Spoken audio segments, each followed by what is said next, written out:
Good morning, everyone. Thank you for coming in short notice. My name is Scott Appleby. I'm Director of Emergency Management for the City of Bridgeport. We're here to provide you the most accurate preliminary information that we have regarding an officer-involved shooting that took place early this morning. I'm going to pass along the baton to Chief Garcia.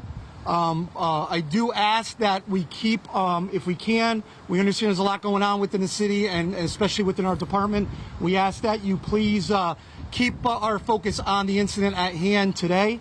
And again, we'll be more than happy to answer any other questions about any of the other subjects on a later time frame.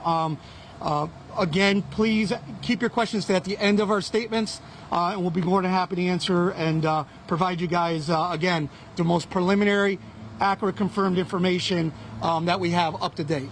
Chief?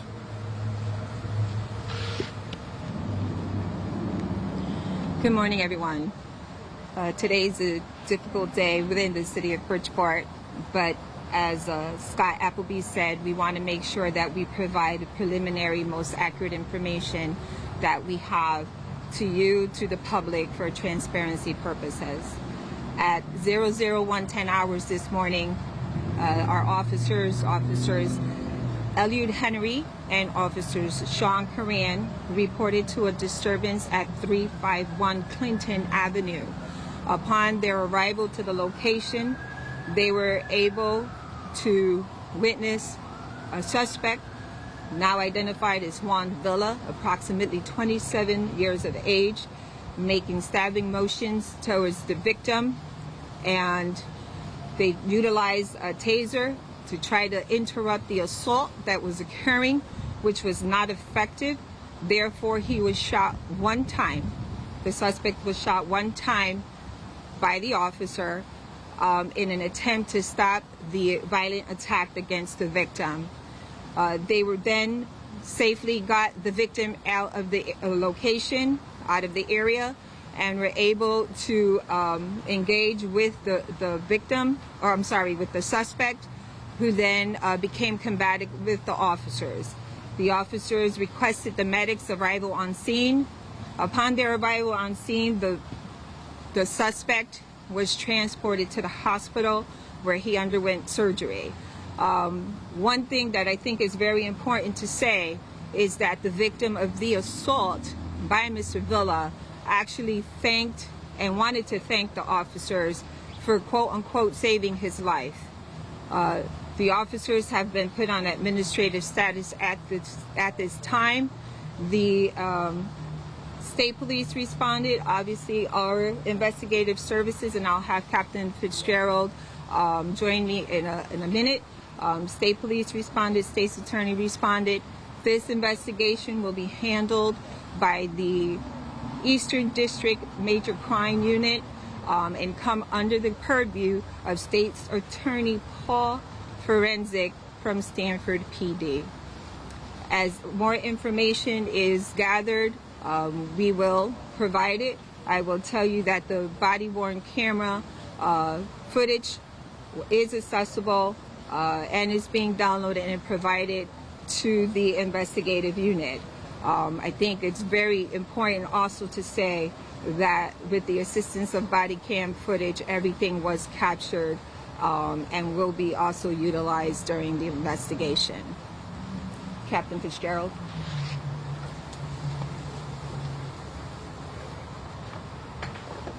Good afternoon. So, per statute, the Bridgeport Police Detective Bureau's role in this is is just for support services. Connecticut State Police, Eastern District Major Crime, as the Chief said, is the lead investigating agency in this case.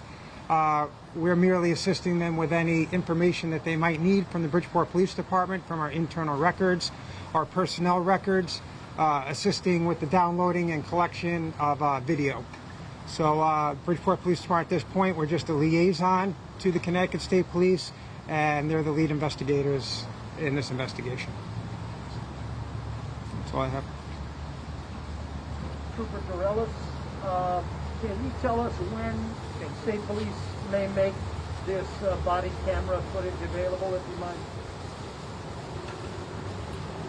So as stated earlier, the Stanford State's Attorney's Office, State's Attorney Forensics, actually requested that the Eastern District Major Crime Squad assume the investigation into this use of force incident.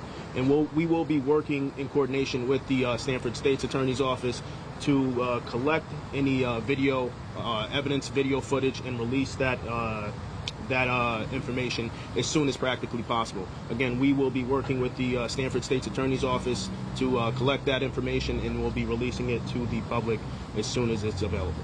Thank you. Please, where was the victim shot and who fired the shot? Where on his body? So I will tell you that the victim was shot in the right flank, and he was shot by Officer Henry. Right flank, I'm sorry. right flank a little bit more, maybe. I would say towards this area of the body, right side of the body. Okay. Can you talk, please, and you can decline if you wish. But there's been talk, and I understand this is off the subject, of your qualifications to be named acting chief. How do you respond to the assertions that you don't have the qualifications by city charter to actually be named acting chief? So what I will tell you is that we are not here to discuss that, but I will tell you that I have the commitment to be transparent, work with the department, work with the community as long as I am in place. That's what I am going to say. Thank you. You're Can welcome. we have again the names of the two police officers involved? Most certainly. The first officer is Officer Eliud Henry. Can you spell that? First name is Eliud. IUD? D as in David. Okay. Henry. Henry. Second, How long has he been in office? he's been on since 2011. And the other one? The other officer is Officer Sean Curran, S-E-A-N, last name Curran, C-U-R-R-A-N. S? His first name is S? E-A-N. Okay. And how long he's been on? He's been on since 2016. And are both on administrative with pay? Administrative status with pay, pending investigation. Chief, or would state police be able to make a picture available of the two officers that are being investigated? I don't know who to ask on that. We will work on that. Okay. Have any of these two officers been involved in a similar incident where they discharged your weapon and struck a suspect? I believe no. Can I get the name of again the person who was shot?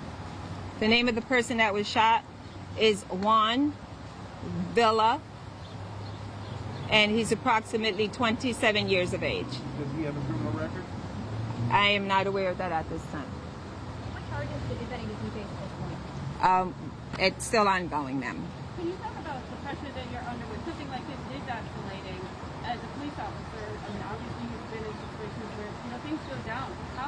What's the stress level and the thought that's in your mind? So I will tell you that it's one of the most difficult things an officer can face. The stress levels obviously are concerns for the officer, for the department, and we have to make sure that the officer's wellness, concern for officer wellness is addressed.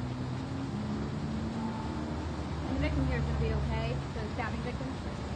Yes. Thank you very much. Any other questions at this time? I might have missed it. The update on the suspect who was shot? At this time, he seems to be doing okay. Not life-threatening at this time, per what we have been told. Thank you so much. Thank you very much. Thanks, everyone.